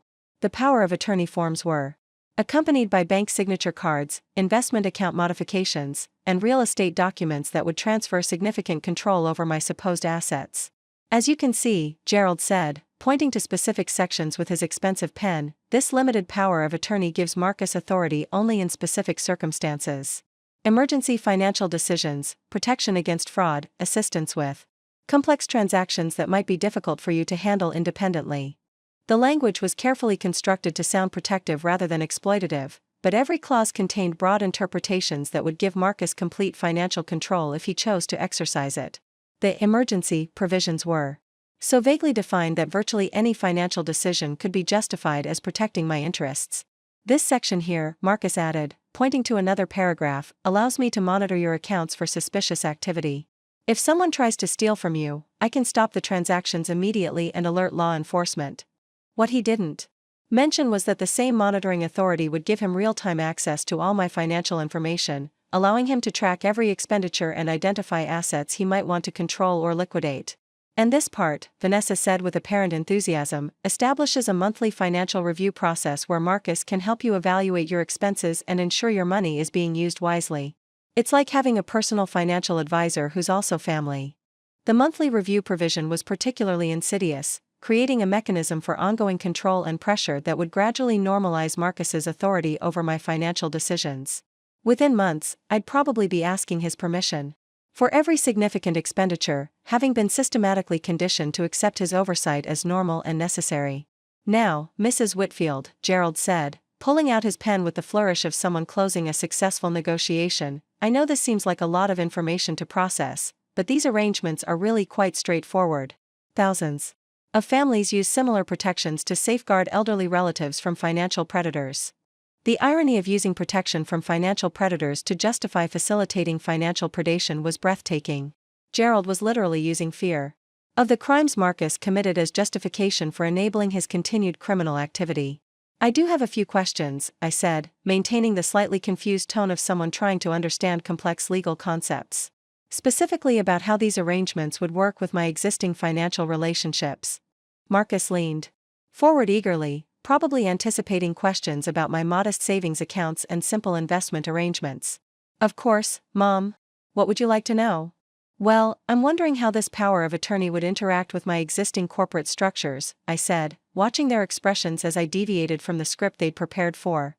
For instance, would you have authority over decisions related to Whitfield properties, or would those remain under my direct control? The name hung in the air between us like a bomb with a slow-burning fuse. I watched Marcus's face cycle through confusion, recognition, and growing alarm as the implications began to register. I'm sorry, Gerald said, his professional composure slipping slightly. Did you say Whitfield Properties? As in the real estate company that owns the Riverside Center complex? Among other holdings, yes, I said calmly. I'm the majority shareholder and chief executive officer. Surely Marcus mentioned that during your preparation for today's meeting? Marcus's face had gone completely white, his confident demeanor crumbling as he realized the magnitude of his miscalculation. Mom, I don't understand. You live in this apartment, you take the bus, you shop with coupons.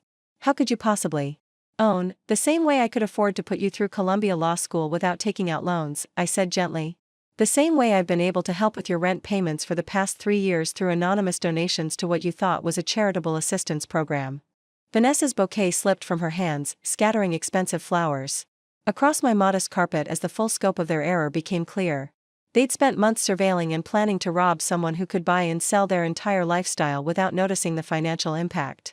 Mrs. Whitfield, Gerald stammered, his legal training apparently insufficient to handle this dramatic reversal of circumstances. If you own significant assets, then these power of attorney arrangements would be completely inappropriate.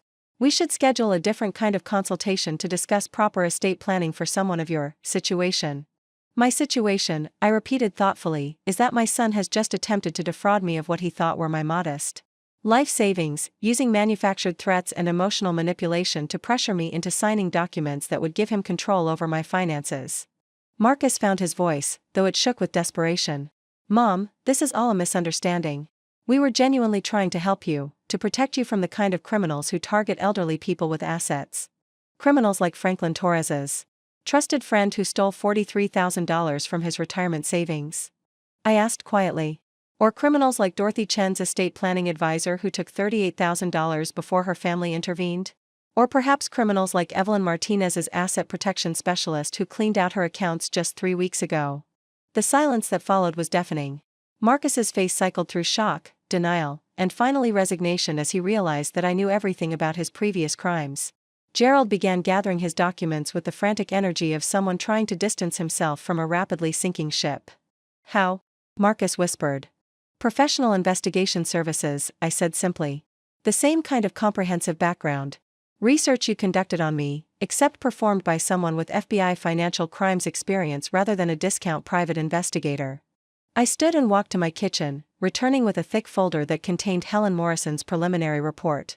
Would you like to review the evidence, Marcus? Or would you prefer to discuss how we're going to handle restitution for your previous victims? The power dynamic in my small living room had shifted so completely that the air itself felt different. 20 minutes ago, Marcus had been a confident predator preparing to close his latest trap. Now he was exposed prey, facing someone with the resources and evidence to destroy every aspect of his carefully constructed life. Mrs. Whitfield, Gerald said, standing abruptly and clutching his briefcase like a shield, I think there's been a serious miscommunication about the nature of this meeting. I'm going to need to consult with my colleagues before proceeding with any legal arrangements. He was already backing toward my front door, probably calculating how quickly he could distance himself from what was obviously a criminal enterprise rather than a legitimate elder care consultation. Gerald, I said calmly, you might want to review your professional liability insurance policies. Facilitating elder financial abuse tends to have serious consequences for attorneys, even when they claim ignorance about their clients' criminal activities. The door closed behind Gerald with barely concealed panic, leaving me alone with my son and daughter-in-law who were facing the complete collapse of everything they'd built through systematic exploitation of vulnerable elderly people. Marcus looked at me with an expression I'd never seen before, genuine fear mixed with the kind of respect he'd never shown during our years of weekly phone calls and monthly visits. What happens now, Mom? He asked, his voice small and defeated. I smiled, feeling a deep satisfaction that had nothing to do with revenge and everything to do with justice finally arriving for people who couldn't fight for themselves. Now, Marcus, you're going to learn exactly what happens when you target the wrong opponent. After Gerald's panicked departure, Marcus and Vanessa sat frozen in my living room like deer caught in headlights, processing the complete destruction of their carefully planned scheme. But as the initial shock wore off, I watched something darker emerge in Marcus's expression, the kind of desperate calculation that happens when a cornered predator realizes peaceful surrender isn't an option. Mom, Marcus said, his voice taking on a harder edge as he abandoned the pretense of loving concern, I think you're misunderstanding the situation here. Yes, we may have made some mistakes in the past, but this family arrangement we're proposing is still in everyone's best interest. The shift was remarkable to witness. Within minutes of discovering my true wealth, Marcus had transitioned from grateful son accepting help to entitled heir demanding his inheritance. The mask of filial devotion had been discarded completely, revealing the calculating predator underneath. After everything you've put me through, he continued, his voice growing more aggressive, after the sacrifices I've made, the appearances I've maintained, the family obligations I've honored, I think I've earned some consideration here. You can't expect me to walk away with nothing after learning about this fortune you've been hiding. Vanessa nodded in agreement, her own facade of caring daughter-in-law evaporating as quickly as her husband's. Mrs. Whitfield, we've been family for 4 years. Marcus has been a devoted son, visiting regularly, calling every week, including you in our lives. That has to count for something, especially now that we know you don't actually need the modest lifestyle we thought we were helping you maintain. The entitlement was breathtaking in its audacity. They were attempting to transform their criminal conspiracy into evidence of their family devotion, arguing that their previous deception entitled them to a share of the wealth they'd tried to steal. Besides, Marcus added, leaning forward with the intensity of someone making a closing argument, what's the alternative here? You expose our past mistakes, destroy our careers, tear apart our family? What does that accomplish except revenge?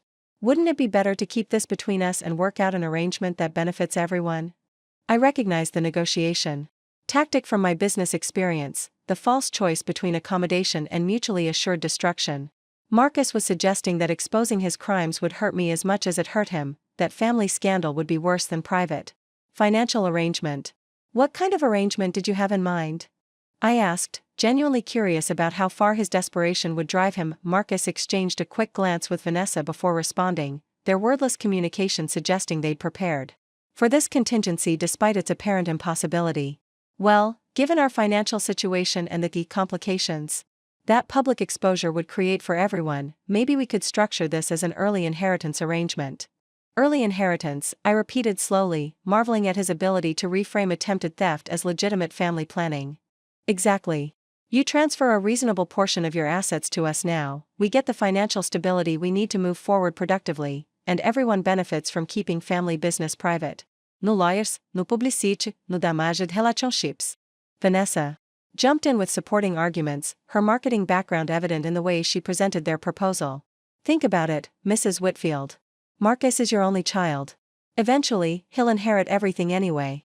This arrangement just accelerates the timeline while solving immediate problems and preserving family harmony.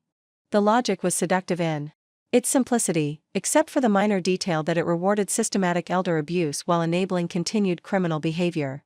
They were proposing that I pay them millions of dollars to avoid exposing their theft from multiple elderly victims. How much would constitute a reasonable portion of my assets? I asked. Marcus's eyes lit up with the kind of greed that probably appeared whenever he contemplated his victims' bank accounts. Well, given our current debt situation and the need to rebuild our lives productively, I'd say somewhere in the range of $5 to $8 million would provide adequate financial security. The number hung in the air between us like an obscenity. Marcus was demanding more money than most people would see in multiple lifetimes, treating multi-million-dollar theft as a reasonable family arrangement. That seems like quite a substantial amount, I observed mildly. Mom, you have to understand our position here, Marcus said, his tone becoming more demanding as he sensed potential resistance. We've got crushing debt, potential foreclosure, damaged credit, professional reputations at risk. It's going to take significant resources to clean up this situation and rebuild our lives properly. And if I refuse this arrangement? The question prompted another exchange of glances between Marcus and Vanessa, their expressions darkening as they contemplated the implications of my non-cooperation. Mom, I really hope it doesn't come to that, Marcus said, his voice carrying an unmistakable undertone of threat. But if you force us into a corner, we'll have to consider all our options for protecting ourselves. What kind of options? Vanessa leaned forward, her previous warmth replaced by cold calculation. Well, Mrs. Whitfield, elder competency issues are more common than people realize. Sometimes families have to seek legal intervention when elderly relatives begin making poor financial decisions or showing signs of confusion about their assets. The threat was clear and chilling. If I refused to voluntarily transfer millions of dollars to them, they would attempt to have me declared mentally incompetent and gain control of my assets through legal guardianship proceedings. It's surprisingly easy to demonstrate elder incompetency, Marcus added, his legal training evident in the precision of his threat. Especially when there's evidence of erratic behavior, poor judgment, or confusion about financial matters. Living in a modest apartment while possessing significant wealth could be interpreted as evidence of diminished capacity. They were threatening to weaponize the very anonymity I'd maintained for security purposes, using my deliberately modest lifestyle as evidence that I was too confused to manage my own affairs. Courts tend to be very sympathetic to family members who express genuine concern about elderly relatives' welfare, Vanessa continued. Especially when those family members have legal expertise and can present compelling evidence of the need for protective intervention. The systematic nature of their threat was almost impressive in its completeness. They'd identified potential legal mechanisms for seizing control of my assets even without my cooperation, using the family relationship that had provided access to commit their original crimes as a weapon for continued exploitation. Plus, Marcus added, there's the matter of your own legal exposure to consider. Hiding assets while potentially eligible for various government benefits could be interpreted as fraud. The IRS tends to take a very dim view of wealthy individuals who fail to report their full financial situations. Now they were threatening to fabricate tax fraud charges, suggesting that my careful privacy about my wealth constituted criminal behavior that they could expose if I refused their demands. And frankly, Mom, Marcus continued, his voice taking on a tone of mock concern, at your age, do you really want to spend your remaining years dealing with complex legal battles, criminal investigations, and family conflicts? Wouldn't it be easier to just work out a reasonable arrangement that gives everyone what they need? The emotional manipulation was perhaps the most offensive part of their entire threat package.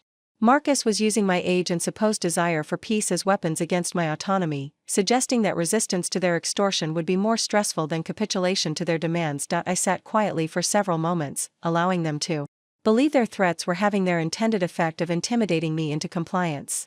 Marcus and Vanessa watched me expectantly, probably calculating how they'd spend their anticipated millions while planning their escape from the financial hole they dug through systematic theft. That's quite a comprehensive threat package, I said finally. Competency challenges, tax fraud allegations, family conflict, legal stress. You've obviously given this considerable thought. Marcus relaxed slightly, interpreting my measured response as evidence that their intimidation was working. Mom, we're not trying to threaten you. We're just trying to be realistic about the challenges we'd all face if this situation becomes adversarial instead of cooperative. I appreciate your candor.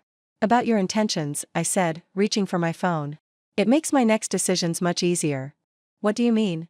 Vanessa asked, a note of concern creeping into her voice as she watched me dial a number. Helen? It's Margaret Whitfield. Yes, I need you to implement the full escalation protocol we discussed. Marcus has just threatened to have me declared mentally incompetent if I don't transfer $8 million to resolve his financial problems. He's also threatened tax fraud allegations and suggested that family legal battles would be too stressful for someone my age. I watched their faces drain of color as they realized their threats had been recorded and were now being reported to the private investigator who'd compiled evidence of their previous crimes. Also, please contact Detective Sarah Kim at Riverside Police Department's Financial Crimes Unit. I think it's time to discuss criminal charges for the Torres, Chen, and Martinez cases, along with attempted extortion charges for today's threats. Marcus lurched forward, reaching for my phone with panic-driven desperation. Mom, wait. You don't understand what you're doing.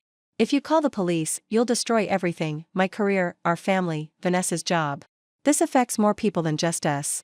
I calmly moved away from his reaching hands, continuing my conversation with Helen while maintaining eye contact with my son. Yes, Helen, I can confirm that Marcus just attempted to physically prevent me from contacting law enforcement.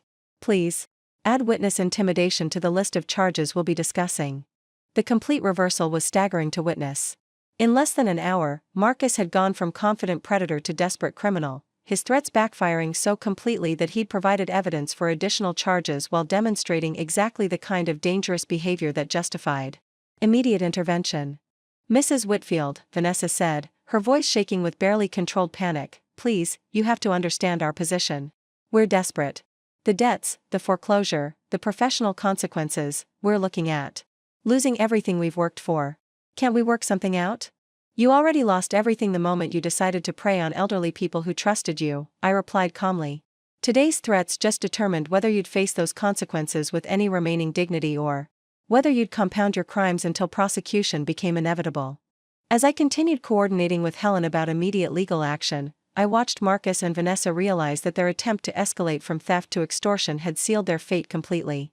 They'd crossed the final line that made peaceful resolution impossible, transforming a family conflict into a criminal matter that would end with their complete destruction. Some lessons, I reflected, are simply too expensive for the people who need to learn them most. Detective Sarah Kim arrived at my apartment within 30 minutes, accompanied by 2 uniformed officers and a forensic accountant from the district attorney's office.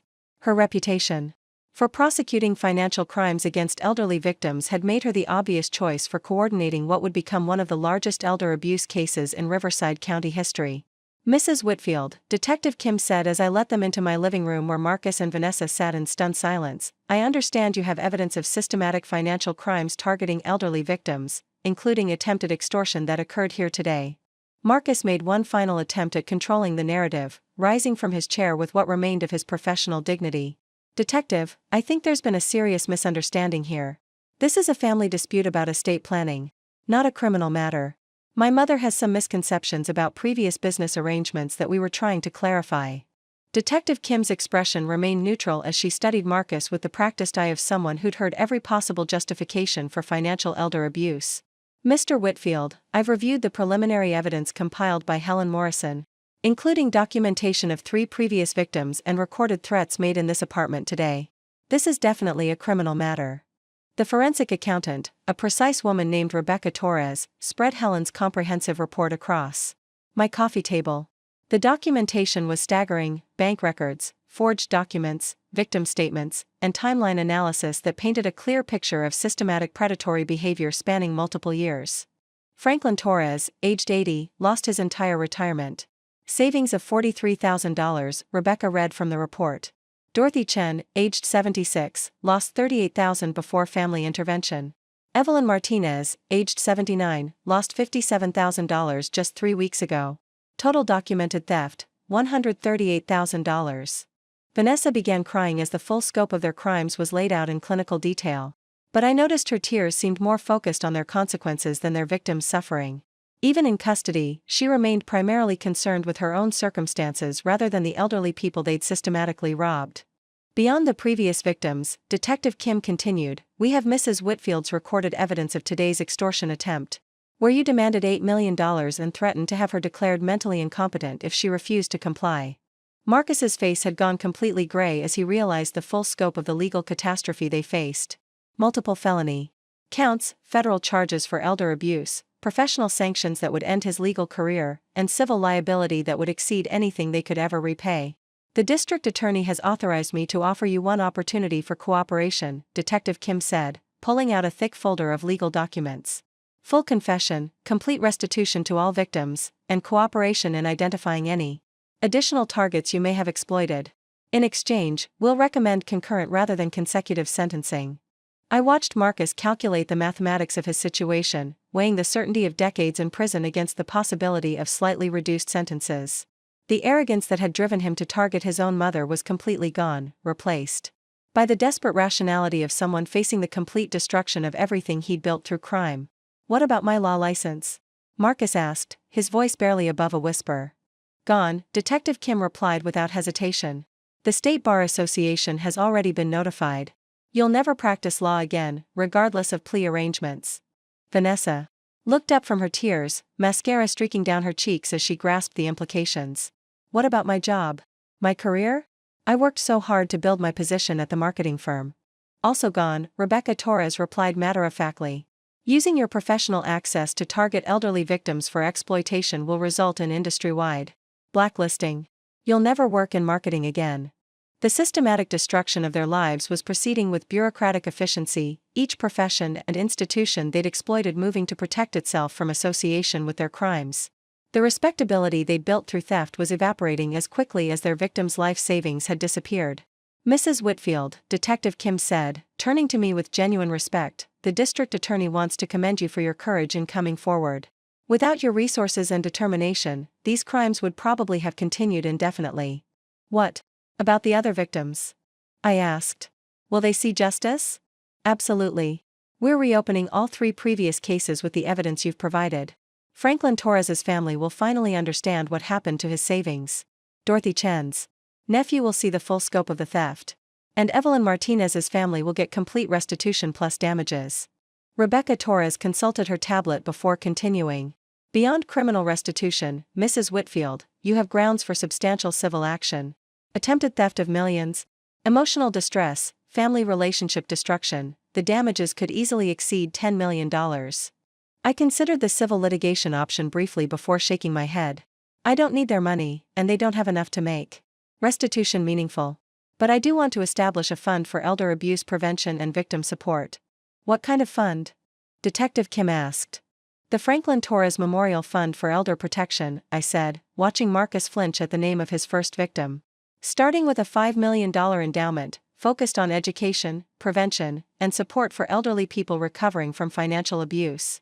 Marcus looked up at me with an expression of complete defeat mixed with something that might have been remorse. Mom, I don't know how to apologize for what I've become. The man who raised me, who sacrificed everything for my education, deserved so much better than this betrayal. For a moment, I saw a glimpse of the boy I'd loved, the child I'd worked 70-hour weeks to support through law school. But that boy had made choices that led to the systematic exploitation of vulnerable elderly people, including his own mother. Marcus, apologies are for mistakes and poor judgment, I said quietly. What you've done is deliberately prey on people who trusted you, people who couldn't fight back, people whose life savings represented their only security. That's not something that can be apologized away. 3 months later, I sat in a Riverside County courtroom watching Marcus and Vanessa receive their sentences. Marcus got 25 years for elder abuse, extortion, and fraud. Vanessa received 18 years for conspiracy and identity theft. Both would be eligible for parole only after serving minimum terms that would keep them imprisoned well into their 60s. The other victims' families were present for the sentencing, having finally received justice and complete financial restitution. Franklin Torres's son spoke about his father's final months, when confusion about his missing money had added stress to his declining health. Dorothy Chen's nephew described the family's frustration at being unable to pursue the theft when it first occurred. Evelyn Martinez's daughter thanked me for having the resources and determination to stop predators who targeted the most vulnerable members of society, Gerald Thornton received a separate sentence of 5 years for facilitating elder abuse, along with permanent disbarment from legal practice. His cooperation with prosecutors had been minimal, apparently believing his professional credentials would protect him from serious consequences. The Franklin Torres Memorial Fund grew rapidly beyond my initial $5 million endowment, attracting donations from families who'd experienced elder abuse and organizations committed to protecting vulnerable populations. Within 6 months, we'd helped over 200 elderly victims recover from financial exploitation while funding education programs that prevented countless additional crimes. I returned to my modest apartment in Riverside Gardens, resuming the quiet lifestyle that had protected me for decades while using my resources more actively to address the systemic problems that had enabled Marcus's crimes.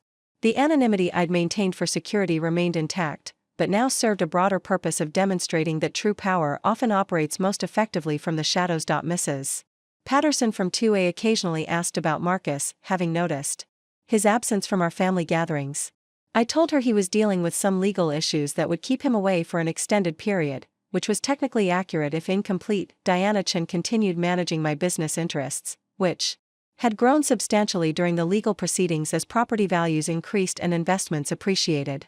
The wealth that Marcus had tried to steal through manipulation was now being deployed systematically to protect other elderly people from similar predators. On quiet evenings, I sometimes reflected on the train station where this story began, where my son's abandonment had forced me to choose between accepting victimization and fighting back with everything I possessed. That cold bench had been the site of a decision that ultimately saved multiple elderly victims while delivering justice that the legal system had previously been unable to provide. Marcus had wanted to teach me about vulnerability and dependence, to demonstrate that elderly people needed protection from financial predators. He'd been absolutely right about the lesson, just completely wrong about who needed to learn it. The last I heard, Marcus was working in the prison library, apparently developing an interest in elder law from the perspective of someone who'd experienced its consequences firsthand. Perhaps someday he'd use that knowledge productively, though that possibility would remain theoretical for the next 2 decades. As for me, I continued living modestly in apartment 4B, taking the bus to volunteer at the food bank, shopping with coupons at Rosie's Corner Market, and maintaining the quiet dignity that had always been my greatest protection. The only difference was that now I understood exactly how valuable that anonymity was, and how effectively it could be weaponized when family protection required absolute victory. Some mothers protect their children by giving them everything they want. Others protect them by ensuring they face the consequences of what they choose to become.